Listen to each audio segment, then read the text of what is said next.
할렐루야. 우리 함께 영광을 호산나 찬양대 감사와 격려의 박수를 돌리겠습니다. 이 은혜로운 찬송의 고백처럼 거룩한 빛 성광 영적 공동체는 하나된 예수님의 건강한 몸된 영적 공동체 된 줄로 믿습니다. 가슴에 손을 얹고 저를 따라서 고백하겠습니다. 저는 별과 같이 빛나는 예수님의 몸된 교회입니다. 할렐루야. 입술의 고백이 믿음의 고백인 줄로 믿습니다. 좌우를 둘러보시면서 얼굴이 별처럼 빛납니다. 인사하시겠습니다.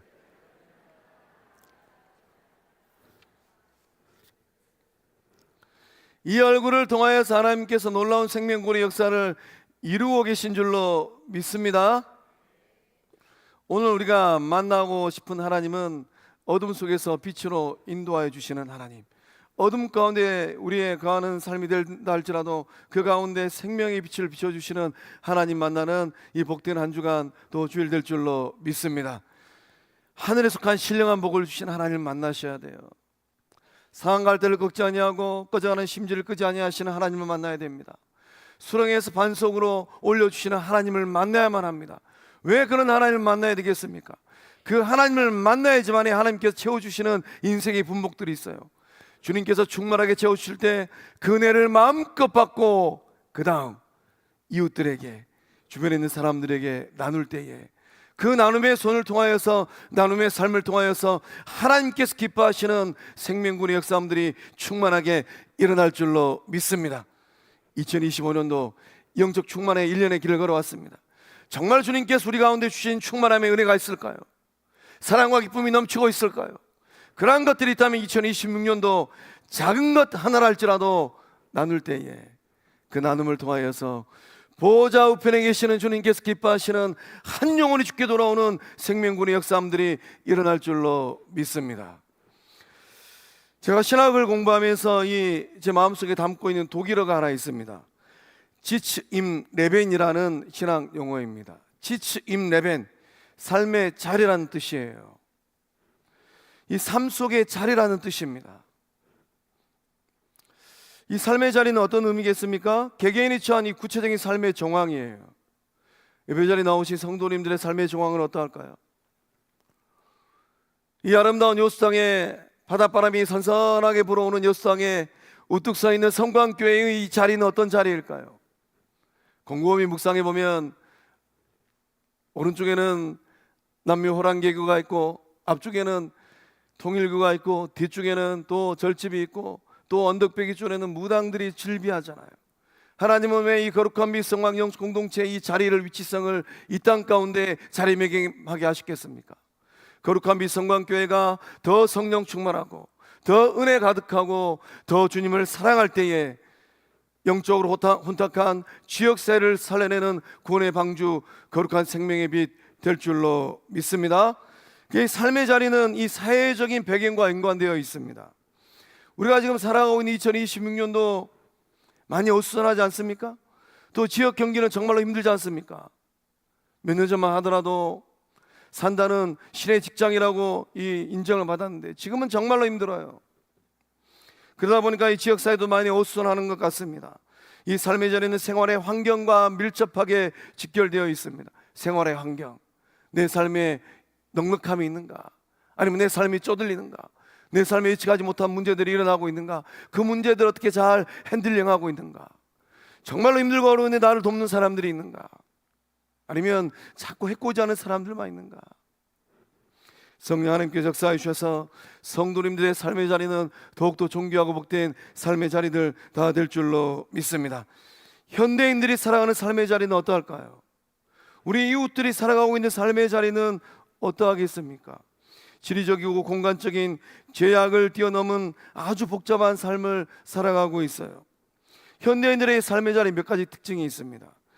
유동적인 삶의 자리예요. 고정적이지 않습니다. 과거 선조들은 고정적인 삶을 살지 않았습니까?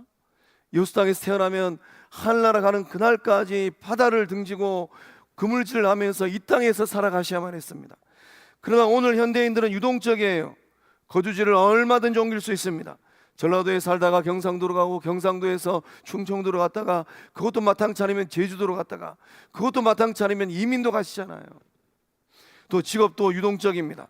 오늘은 이 일 했다가 내일은 다른 일 했다가, 또 인간관계가 아주 끊임없이 변합니다. 어제 절친했던 관계들이 어떤 일들로 통하여서 오늘 소원한 관계가 되잖아요. 정치인들은 말할 것도 없어요. 또 현대인들은 이 디지털 가상 공간의 이 삶을 터전으로 삼고 있습니다. SNS, 온라인 커뮤니티를 통하여서 끝없는 소통의 장을 펼쳐가고 있잖아요. 물리적인 거리가 별 의미가 없어요. 저 아프리카에 있다 하더라도 핸드폰 하나만 있으면은 언제든지 통화할 수가 있습니다. 또 현대인들은 그 삶의 자리가 피로 사회인 것 같습니다. 삶이 피곤해요. 왜 삶이 피곤하겠습니까? 성과 중심의 사회가 되었기 때문입니다. 가정, 학교, 직장 할 것 없이 할 수 있다는 무한 긍정의 압박 속에서 살아가잖아요. 하나님이 주신 재능은 정말로 이 다른 재능인데, 하나님께서 그 자녀에게 운동할 수 있는 재능을 주셨건만 부모들은 다 서울대 보내고 영국에 보내려고 머리가 별로 좋지 않은 그 돌머리로 태어난 그 자녀들을 학원으로 돌리니 그 자녀의 인생이 얼마나 불행하겠습니까? 너는 머리로 살 인생이 아니다. 너는 손과 발로 살 인생이다. 배드민턴 라켓에다 손에 쥐어주고 그렇게 운동시켰더니만 그 콜릭의 꼬마 아이가 지금은 세계적인 1등 선수가 되어버렸잖아요. 정말로 많은 영혼들이 이 무한 긍정의 압박 속에서 힘들어하는 것 같습니다. 성과를 내지 못하면 직장에서 심적으로 우울하잖아요. 경쟁에서 도태되는 것 같고, 타인이 보기에 그럴듯한 성과를 만들어내야 하는 이 압박 속에서 탈진하잖아요. 영적 공동체도 예외는 아닌 것 같습니다. 예수의 몸된 교회는 경쟁하는 구조가 아니잖아요. 옆집 교회가 부흥하면은 정말로 감사하고 영광 돌리고 기뻐하고 화분 하나 더 보내줘야 되는데, 성령으로 충만하지 못하고 말씀으로 충만하지 못하고 은혜가 충만하지 못하면 시샘하잖아요. 경쟁하잖아요. 어느 성경에 공동체들이 경쟁하라고 써 있던가요? 한국 교회는 그로 인하여서 병들지 않았을까요? 정서적으로 힘들어하고 아파하는 그 삶의 자리, 그러다 보니까 그 인생이 피곤하고 삶이 피로해요. 예배 자리에 나오신 성도님들의 삶의 자리는 어떠할까요? 또 현대인들이 살아내야만 하는 삶의 자리는 곰곰이 묵상하면 기상이변과 이 전쟁의 불안이 가득합니다. 여차하면 지구의 종말도 오겠구나. 요사이 미국의 행보를 가만히 보면은 정말로 미국이 청교도 국가일까? 말씀에 선 나라일까 하는 의구심이 절로 듭니다. 또 이 공동체가 이 파편화된 고립된 삶의 자리에 놓여 있습니다. 가족 공동체도 파괴되잖아요. 마을 공동체도 해체가 되잖아요. 지역 사회는 더 이상 말할 것도 없습니다. 그러다 보니까 이 공동체에 속하지 못한 개인들은 정서적인 고립을 직면합니다. 어디 이 마음을 줄 곳을 찾지 못하는 거예요. 과연 그렇다면 거룩한 미성막 영적 공동체는 어떠할까요? 우리 영적 공동체는 누군가가 와서 그 마음을 열고 쉼과 안식을 누릴 수 있는 생명 공동체 된 줄로 믿습니다. 1인 가구의 문화가 지금 대세를 이루고 있습니다. 혼밥, 혼술, 세상의 문화잖아요. 밥을 먹고 또 이 관계를 나눌 때 마주보면서 인생을 살아야 되는데, 세상이 어떻게 되다 보니까 이게 혼자 밥을 먹고 혼자 인생을 살아가는 거예요. 1인 가구가 그래서 많이 늘어나고 있지 않습니까? 과연 이러한 시대 가운데 영적 공동체의 의미는 무엇일까요? 예수님께서 이 반석에 내 교회를 세우리라, 이 교회의 존재함의 의미는 어디 있겠습니까? 영적 공동체 안에서 직분을 받고 은혜를 받고 하나님을 만나는 그 의미가 어디 있겠습니까? 성령 하나님께서 역사해 주셔서 거룩한 미성막 영적 공동체가 이 시대에 유리방황하는 많은 영혼들이 마음을 열고 교회 문턱을 넘어와서 영적 교제를 하고 사랑을 받고 위로를 받는 생명 공동체 될 줄로 믿습니다. 과연 그렇다면 예배의 자리에 나오신 성도님들의 삶이 처해 있는 그 삶의 자리는 어떠할까요? 그 주어진 삶의 자리에서 어떻게 살아가고 계실까요? 소망합니다. 성도님들의 삶의 자리가 물된 동산과 같은 삶의 자리가 될 줄로 믿습니다. 여러분의 삶의 자리가 거룩한 성소가 될 줄로 믿습니다. 주어진 삶의 자리에서 예배하고 찬송하고 기도할 때에 하늘 문이 열려지는 영적 체험을 할 줄로 믿습니다. 그날 이 야복 나루토에서 밤새도록 기도했던 야곱처럼 하나님을 만나는 은혜를 받고 누리실 줄로 믿습니다. 그날 그발 강가에서 에스겔은 하늘이 열리는 경험을 하였어요. 모세가 그토록 보기를 원하였던 하나님의 모습을 에스겔은 보았습니다. 소망합니다. 거룩한 빛성광영 공동체 이 땅이 하늘이 열려지는 거룩한 땅이 된 줄로 믿습니다. 밤모섬에서 유배당하였던 사도 요한은 엎드려 기도할 때 그 감옥에서 부활하시는 예수님을 보았잖아요. 불꽃 같은 눈으로 직시하시는 예수님을 보았잖아요. 성도님들의 삶의 자리 가운데 동일한 은혜가 흐르고 있는 줄로 믿습니다. 가정에서 일터에서 엎드려 기도할 때에 부활의 주님을 만나는 거예요. 불꽃 같은 눈으로 그 삶을 조명하고 계시는 예수님을 만나는 것입니다. 그 삶의 자리에 동행하시는 성령님을 만나는 거예요. 그렇게 복되고 존귀한 삶의 자리들 다 되실 줄로 믿습니다. 무엇보다도 이 예배 자리에 나오신 성도님들의 그 삶의 자리가 별과 같이 빛나는 복된 삶의 자리들 다 될 줄로 믿습니다. 비록 지금은 힘들고 어렵다 하더라도, 비록 지금은 내 마음이 편치 못하는 삶의 자리라 할지라도 하나님께서 도와주시고 예수님께서 붙드시고 성령께서 역사하시면 그 어떠한 삶의 자리에 놓여있다 하더라도 물된 농산이 되어주시고 거룩한 성소가 되어주시고 별과 같이 빛나는 복된 삶의 자리들 다 되실 줄로 믿습니다. 과연 그렇다면 우리가 어떻게 해야지만이 이 물된 농산 같은 삶의 자리가 되어지고 거룩한 성소와 같은 삶의 자리가 되어지고 또 별과 같이 빛나는 삶의 자리가 될 수 있겠습니까? 인생의 밤을 보낼 때에 그 어둠 가운데 빛을 비추어 주시는 예수님을 만나야 될 줄로 믿습니다. 우리 16절의 말씀을 믿음의 고백으로 함께 읽어보겠습니다. 시작. 흑암에 앉은 백성이 큰 빛을 보았고 사망의 땅과 그늘에 앉은 자들에게 빛이 빛이었도다 하였느니라. 아멘. 2000년 전에 인간의 몸을 입고 이 땅에 오신 예수님께서 살아내셔야만 했던 그 삶의 자리는 어떠하였을까요? 13절의 말씀 보니까 예수님께서 삶의 자리를 옮기셨습니다. 이사하신 거예요. 광야에서 40일 금식 기도를 마친 후에 갈릴리로 돌아가셨습니다.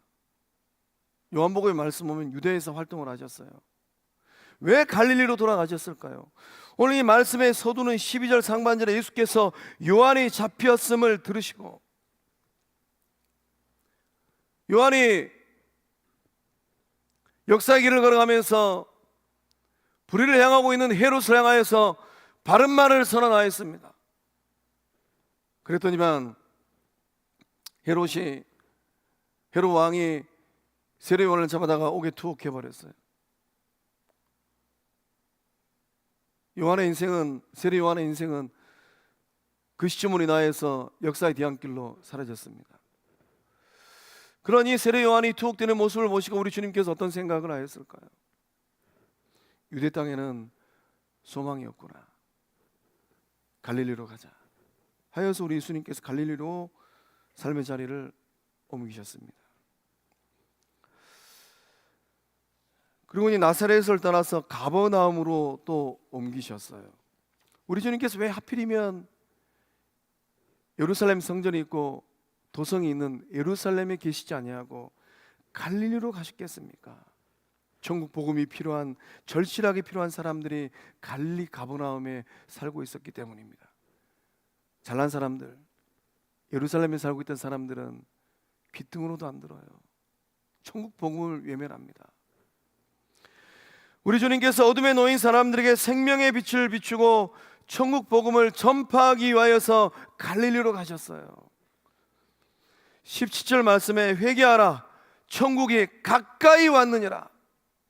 이 말씀은 글자 하나도 틀리지 아니하고 마태복음 3장에서 세례 요한이 외쳤던 복음입니다. 회개의 복음이고 천국 복음이었어요.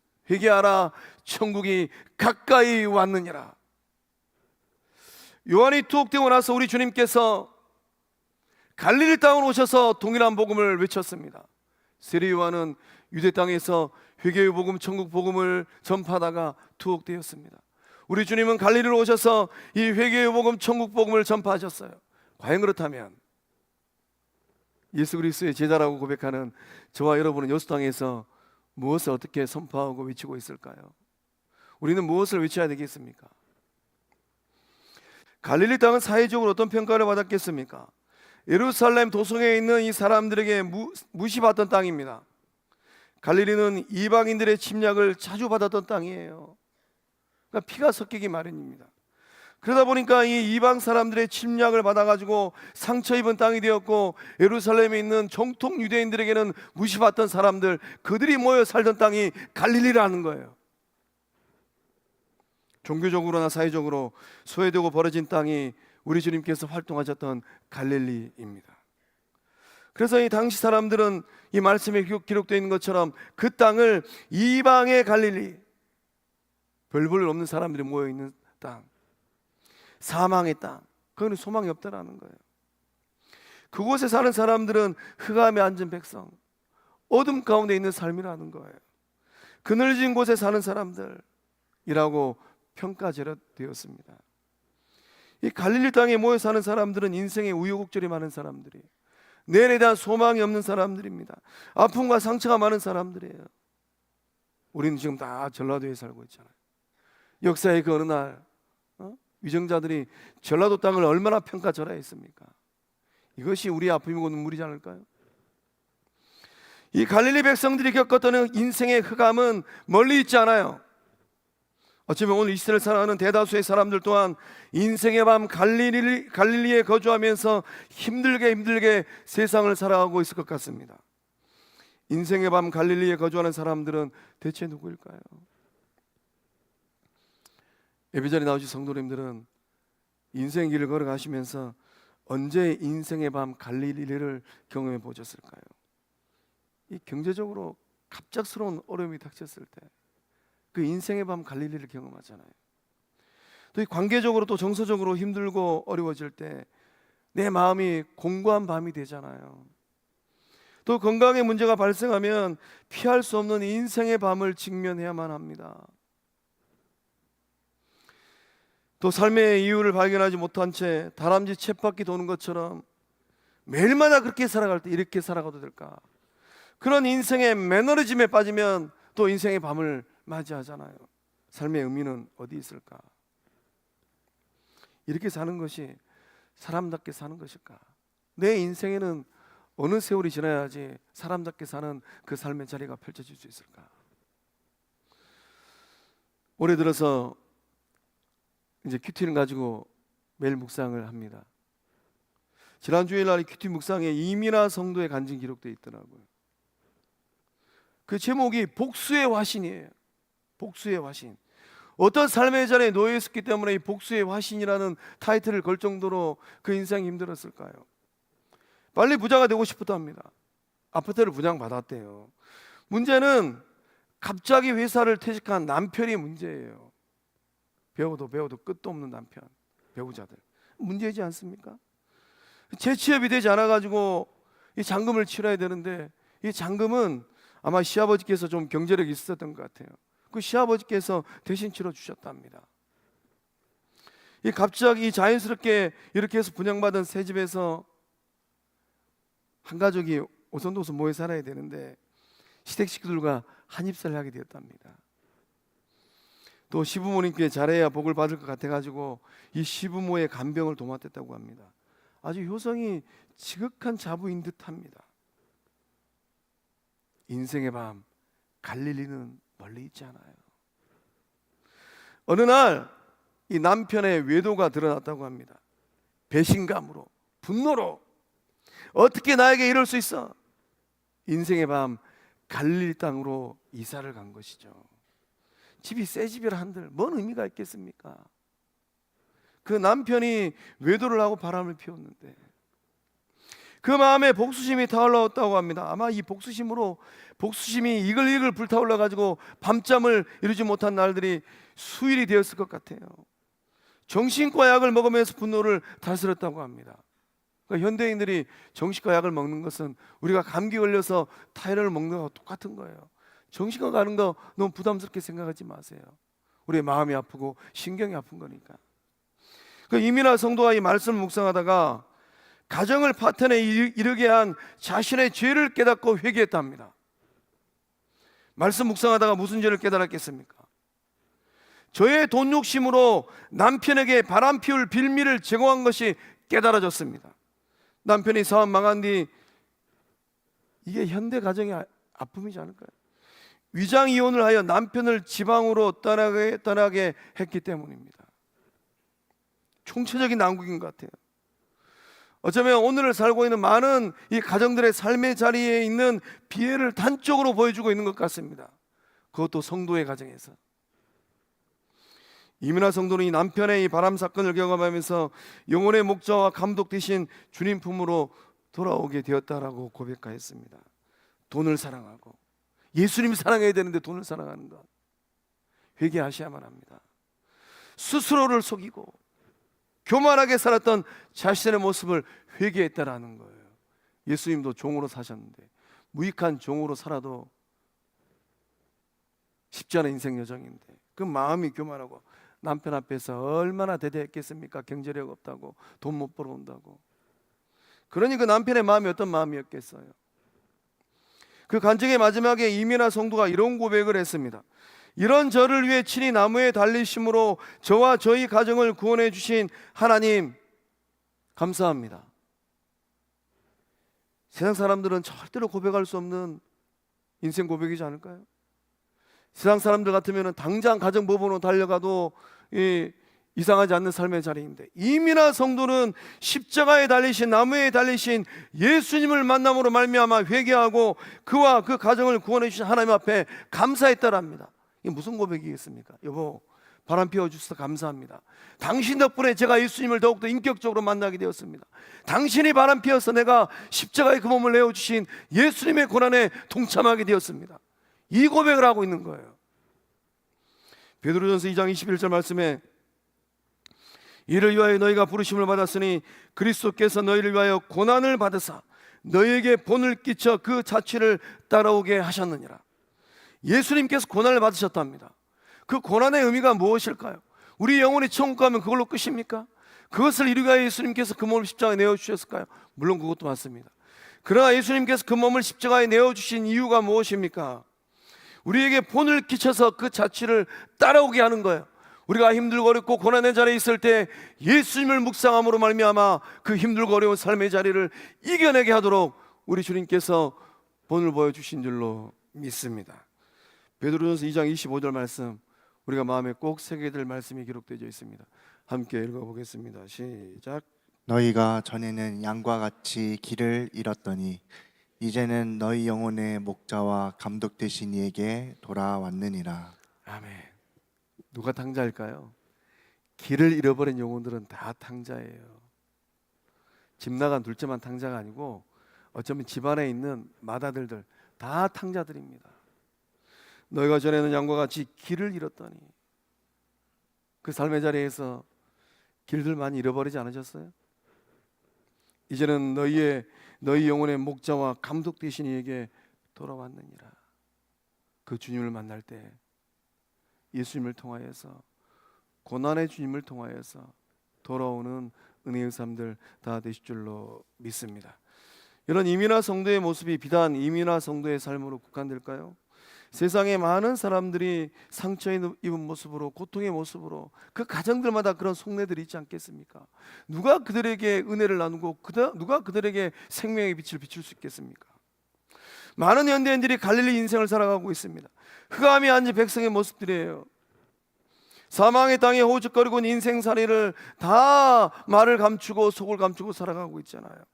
우리 주변에 이러한 영혼들이 많이 있을 것 같습니다. 그들에게 필요한 것은 무엇입니까? 생명의 빛 대신 예수 그리스도인 줄로 믿습니다. 예수님은 화려한 예루살렘 궁전으로 찾아가지 않으셨어요. 예수님은 버려진 땅, 쓸모없는 땅에 이 갈릴리에 모여 사는 사람들을 찾아갔습니다. 여러분의 인생의 어떤 부분들이 어두운 갈릴리 땅과 같을까요? 여러분의 인생의 가장 어두운 곳을 환하게 밝혀주시는 빛으로 오신 예수님을 만나실 줄로 믿습니다. 예수님께서 비추어주시는 그 생명의 빛, 이 생명의 빛이 비춰야지만이 어둠은 따라가고 밝음이 임할 줄로 믿습니다. 사망의 땅이 생명의 땅이 될 줄로 믿습니다. 음지의 삶이 양지의 삶이 될 줄로 믿습니다. 예수님께서 갈릴리로 삶의 자리를 옮기신 이유가 무엇입니까? 제자들을 부르기 위함이에요. 우리 19절에서 20절 말씀 예수님 마음으로 함께 읽어보도록 하겠습니다. 시작. 말씀하시되 나를 따라오라. 내가 너희를 사람을 낚는 어부가 되게 하리라 하시니 그들이 곧 그물을 버려두고 예수를 따르니라. 아멘. 예수님은 이 갈릴리 땅에서 세상에 대한 뚜렷한 소망도 없어요. 비전도 없어요. 가진 것도 없어요. 여차하면 이방인들이 침략해서 전쟁이 들어오면 그날부로 인생을 다 끝내야 될, 어느 누구도 관심 갖지 않는 그 땅에 살고 있는 사람들 가운데 어부의 인생을 살고 있는 사람들을 불렀습니다. 그들은 삶의 연장에 뚜렷한 소망도 없었어요. 세상을 바라보면서 절망하고 있는 어부들의 삶입니다. 주님 그들에게 말씀하십니다. 나를 따라오라. 내가 너희를 사람을 낚는 어부가 되게 하리라. 갈릴리 해변을 걸으시면서 베드로, 안드레, 야고보, 요한을 우리 주님께서 제자로 불렀습니다. 물고기 잡는 어부들의 인생을 사람을 낚는 하나님 나라 사역자의 삶으로 승화시켜 주셨어요. 세상을 살아가야 할 분명한 정체성과 인생 목적을 주셨습니다. 예수를 만나고 난 후에 정체성은 무엇입니까? 예수 제자가 되었다라는 거예요. 그 인생의 목적은 무엇입니까? 사람을 낚는 영적 어부가 되었다라는 것입니다. 예수님의 부르심에 제자들은 어떻게 반응했습니까? 버려둠으로 반응을 했어요. 20절과 20절 말씀에 반복되는 표현이 정확하게 두 번 기록되어 있지 않습니까? 곧 버려두고 따르니라. 곧 버려두고 따르니라. 부르심에는 결단이 필요합니다. 제가 목사 안수 받은 그의 어느 가을날 한나라 가신 고 윤상순 권사님께서 저에게 이렇게 도전하셨어요. 목사로 살지 말고 예수쟁이로 살아.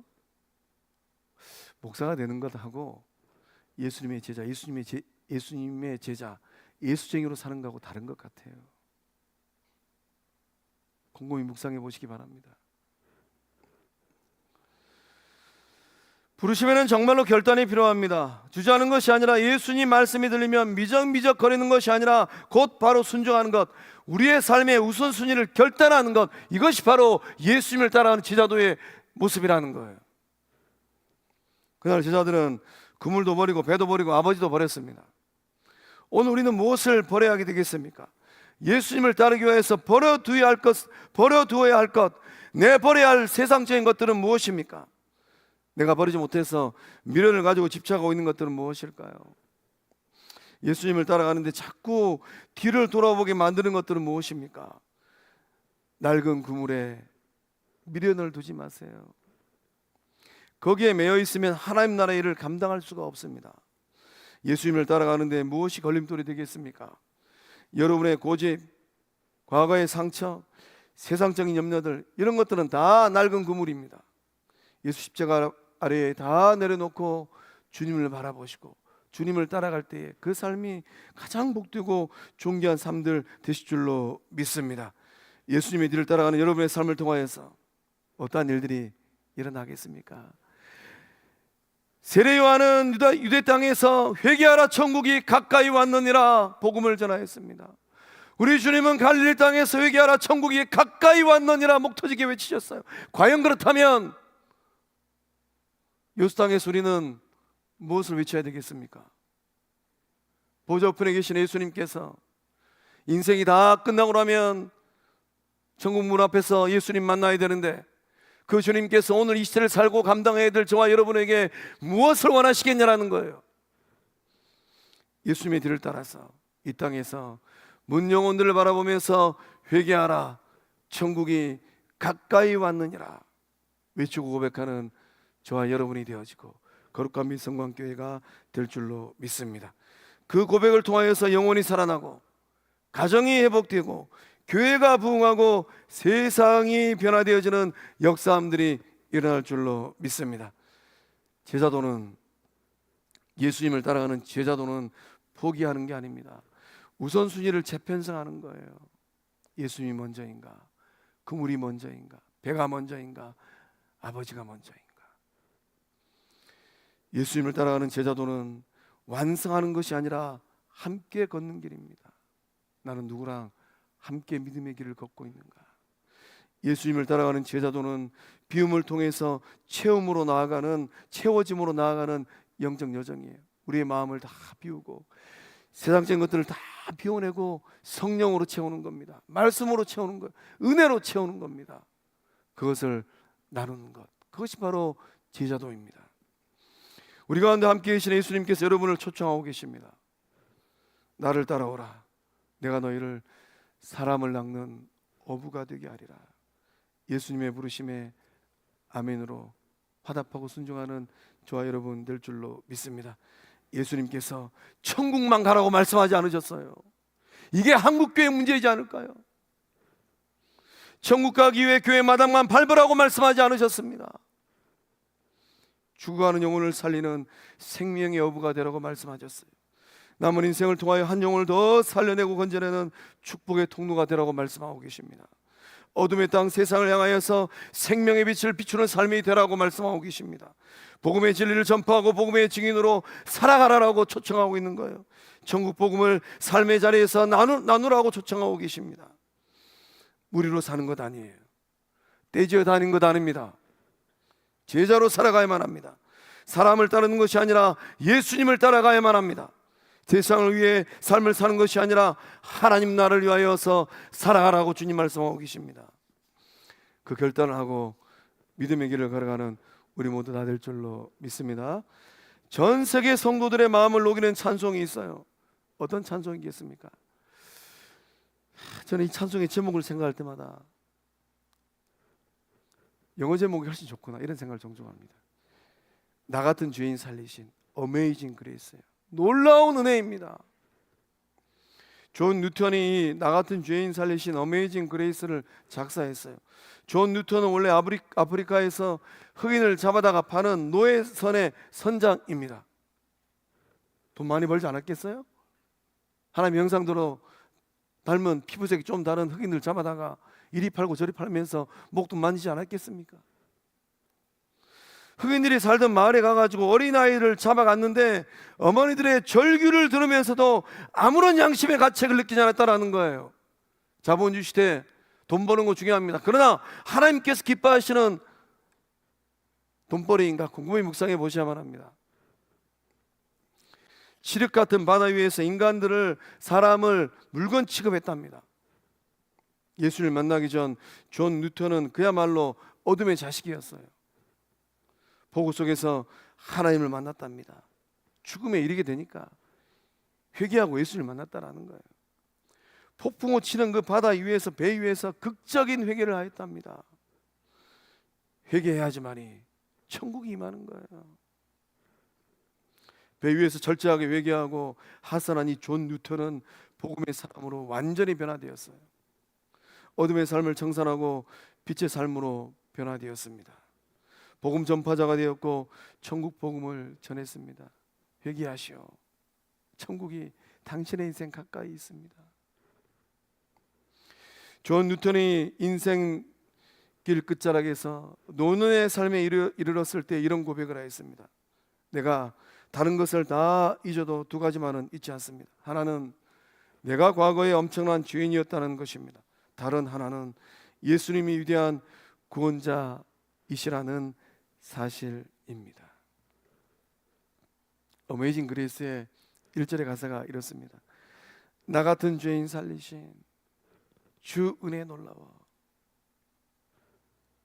잃었던 생명 찾았고 광명을 얻었네.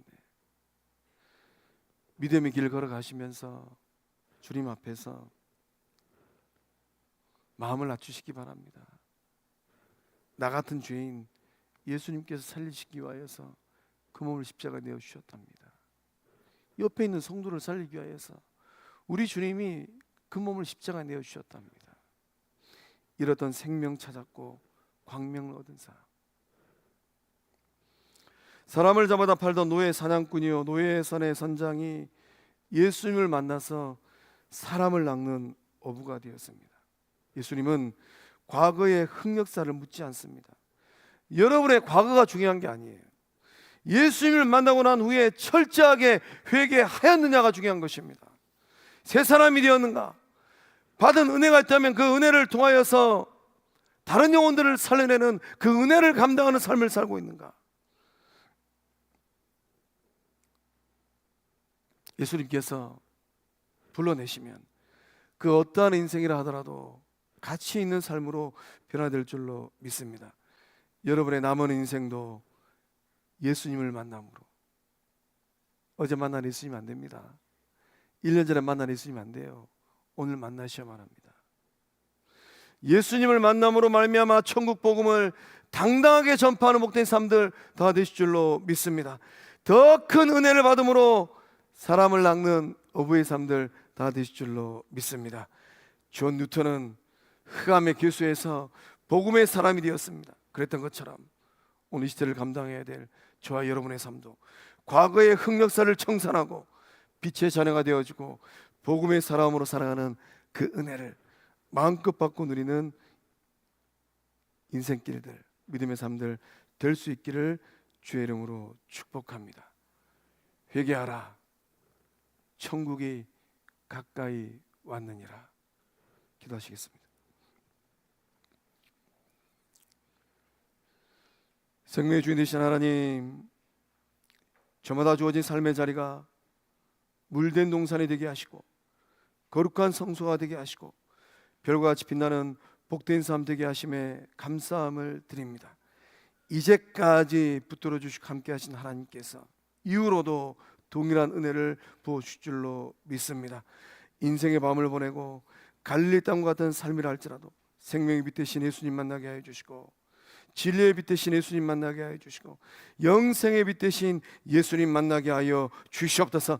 예수님 만날 때 어둠은 물러가고 빛이 비추어지는 그 역사함들 일어나게 하여 주시옵소서. 예수님께서 콜링하실 때에, 예수님께서 부르실 때에 주저하는 것이 아니라 아멘으로 화답하고 순종하는 제자도의 길을 걸어가는 우리 모두 되게 하여 주시옵소서. 천국 복음을 전파하고 받은 은혜를 나눌 때에 한 영혼이 구원함에 받는, 구원함에 이르는 놀라운 생명군의 역사함들 일어나게 하여 주시옵소서. 이 땅 여수 땅에서 침묵하는 것이 아니라 그날 유대 땅에서 세례요한이 당당하게 회개하라 천국이 가까이 왔느라 외쳤고, 우리 주님께서 갈릴리 땅에서 담대하게 회개하라 천국이 가까이 왔느라 외쳤던 것처럼 거룩한 및 성광령 공동체 주의 친 백성들이 저마다의 삶의 자리에서 문 영혼들을 바라보면서 회개하세요 천국이 가까이 왔습니다 이렇게 외치는 예수님의 제자들이 되게 하여 주시고 성령의 사람들이 되게 하여 주시고 하나님의 자녀들 되게 하여 주시옵소서. 그네를 부으심을 믿사옵고 생명 되시고 주권자 되시는 예수님의 이름으로 간절히 축복하며 기도하옵나이다. 우리 다 함께 일어나셔서 원하고 바라고 기도합니다. 찬양하겠습니다.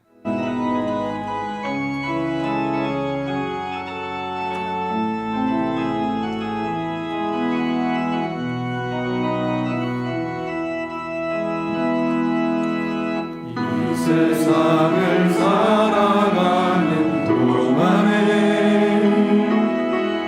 나의 힘은 의지할 수 없으니 기도하고 낙심하지 말 것은 주께서 참 소망이 되시리라. 주의 길을 걸어가는 동안에